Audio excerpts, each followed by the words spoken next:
আপনি কি জানেন আমাদের জীবনের সবচেয়ে মূল্যবান সম্পদ কি?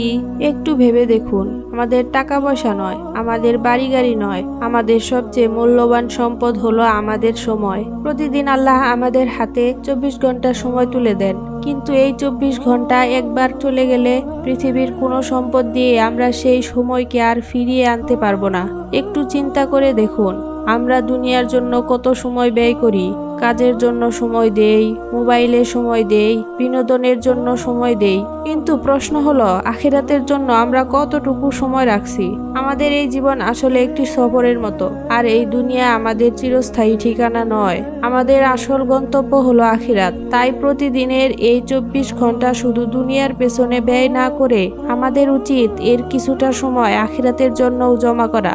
নামাজের জন্য সময় বের করুন, কুরআন পড়ার জন্য সময় রাখুন, আল্লাহকে স্মরণ করুন, দোয়া করুন, মানুষের উপকার করুন।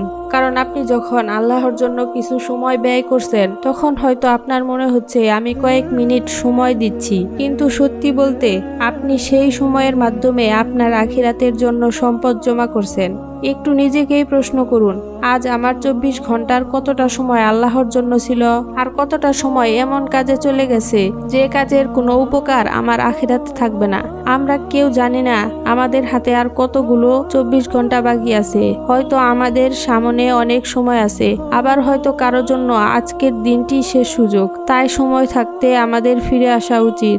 আজ থেকেই চেষ্টা করি নামাজকে বোঝা মনে না করে আল্লাহর সঙ্গে কথা বলার জন্য একটি সুযোগ হিসাবে দেখি। কুরআনকে শুধু পড়ার বই নয়, বরং জীবনের পথ নির্দেশ হিসেবে গ্রহণ করি। আর আমাদের প্রতিটি মুহূর্তকে এমন ভাবে ব্যবহার করি যাতে একদিন পেছনে ফিরে তাকিয়ে বলতে পারি আলহামদুলিল্লাহ।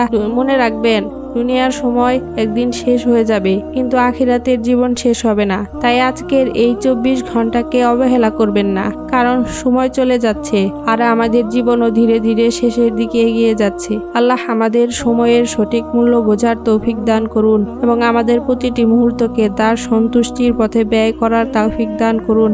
আমিন।